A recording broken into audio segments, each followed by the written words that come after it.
Joining me right now is Nadia Kassem. She is a UFC strawweight, maybe soon to be flyweight. We don't know yet. How you doing, Nadia? Hey guys, nah, I'm pretty good to be on, and I'm pretty related after my win too, so just got that out the way. All right, let's talk about your fight against Alex Chambers. Now, you had her in some deep positions. Like, Yeah, were you surprised that she was able to get out of those positions?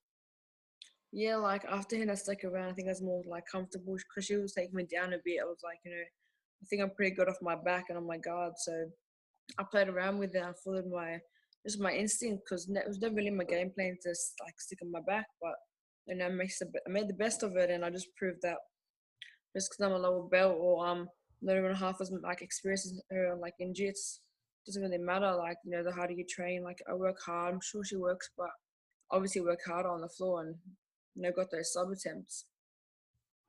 Yeah, after the fight, you said you felt bad for her. Why did you feel this way?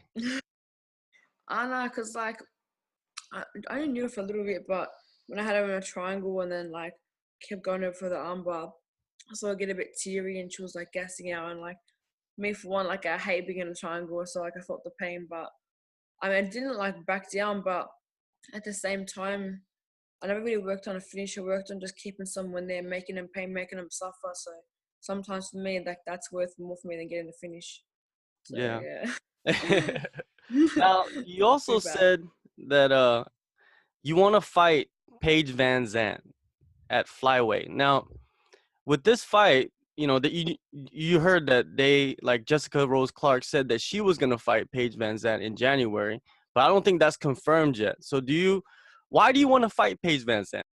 I mean, like I think Paige got a lot of starter and she got risen up pretty quick. Maybe she's yeah, sure she's talented, but she's hella of course she got a pretty face. So moving up 125, I mean that'll be a short like easier for me to make the weight, of course. And I mean I'm a strawweight, but I can fight anyone. Like as I said in my press fight speech, I don't care for the champ. I just fight because I love it, and no matter what, I work the same, and I don't change for anyone or anything. So I don't know. I just really thought it'd be a fun fight, and no one likes a boring fighter, or one person's got to like make it interesting at least. A lot of people, are talking about you now because the performance that you put on.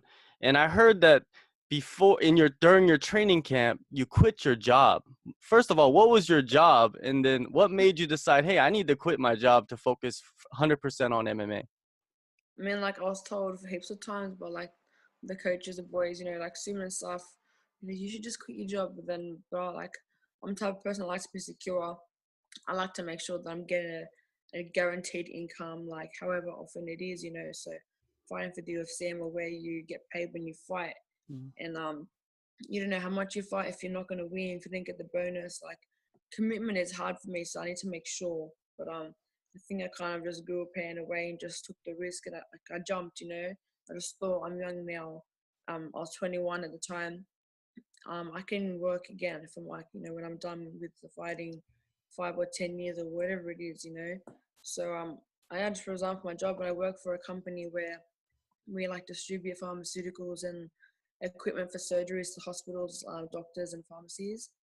And basically, I was just doing like customer service role, but everyone knew like I hated people. So it was a shitty role to be in because I was good at what I did, but I didn't like it. So when I resigned, I was kind of relieved. I got to punch someone in the face every day instead. Mhm. So yeah, no, it was a plus in a way, but I think the money motivates me a lot. Um, I don't think if I knew I was gonna get paid, then I definitely wouldn't have quit my job for it. But no, definitely it was just a risk, and I took it, and I'm happy I did.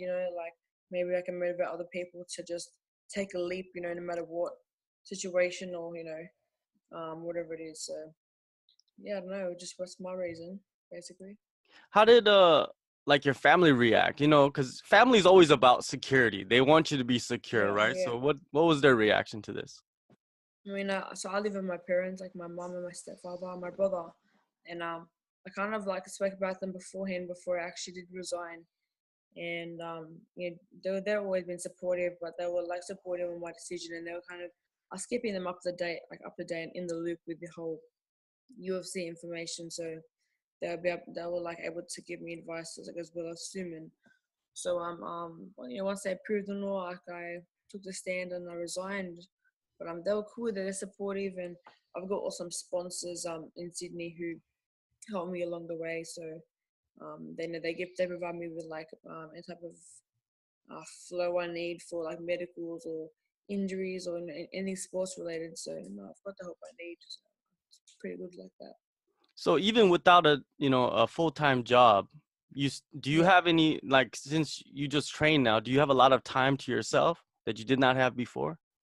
Yeah, this week I've basically I no partying or anything for me. I've just been kind of bludgeoning around, like just eating like Friday, eating what I normally like would have, or and just more like spending time with my family because most of the time, yeah, sure, I lived at home, but I'm training like 4 hour days, and in those time, my parents are working or people are sleeping early, and I'm training late, and the hours are just all mucked up. So it's just good to be home and like see my mom and go around and visit like my close friends, and of course, having Suman as my coach too, we didn't get to spend proper quality time because it's either like he's coaching me or he's helping Ash Khan, or it was just a bit like it was a crazy time, but just appreciating family time is just the best part, I think. For sure. Now, UFC 221 is coming up in a couple months. It's ideal for you to be on the card, right? Like, who do you fight? Who do you kind of, look at and say, okay, I want to target this person other than Paige Van Zant? I don't know, like everyone keeps asking me like, oh, who do you want to fight or whatever, but it's like I don't care about anyone in that division. Like if the UFC hands me whoever, I'm gonna fight them. Like I don't get like what's the word I'm not afraid to fight anyone. I just do it because I love it, and that's it. And then getting paper, and I'm walking out. It's all business, and I don't do the trash talk thing. I'm just straight out. If I don't like you, I don't like you when I say it. But if I don't have a problem with you, I'm not gonna act all tough, like compared to what I see around. So yeah, that's it really. But it's gonna be awesome card, I reckon.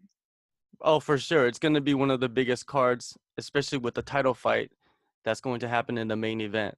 And that's not even figured out yet, too. So who do you think's going to, fill that spot? Do you think it's going to be GSP? Anybody else in your mind? No, I feel like sure like the main card having GSP would be like ideal, I mean, everyone loves him. Like him coming back was the best thing ever. Like, yeah, the words don't even want to say it. Like GSP was like my little crush before I started doing like MMA and stuff. So now having him still around, having him as a main event would be freaking awesome. Yeah, Well, be cool. hopefully they'll make that happen, right? For you. Yeah, for sure. Yeah. Before I let you go, I just wanted to ask you about the tattoo on your wrist. It's a Yeah. rose that's made out of, is it $100 bills? Yeah, so some people make fun of me and they're having a laugh and they're like, yeah, you're Australian, why you got like American dollar bills in your hand and stuff? But nah, I've always thought like I thought about like the money, was on my hand and then the rose was a beauty of it. So, I always told my mum, always told my family one day my hands are gonna make me money. And didn't know which way that meant, but I guess at the end of the day it meant me punching someone in the face. So yeah, that's why I got my money rose on my hand. A happy belated birthday. I know that your birthday was 3 days before your fight, which means that you can't celebrate anything. Did you get to celebrate it? Yeah, nah, I had like mother broccoli cake. Nah. I just had nothing was different. It was just another day in the office, except for the fact that I got to check into the hotel and settle in and just train another day in the sweatsuit. Mhm. So that was my life story. Were you able to celebrate it after the event? um, a little bit, nothing special, just like something chill downtime for the family at home, little cake. That's it. Just lots of eating. So that's been my reward basically, and spending some downtime with family. All right. Sounds good. Thank you for your time and good luck on getting on that next UFC 221 in Perth. Hopefully it'll happen. Yeah, yeah. Thanks. Thanks for the support. Have a good one. Thank you.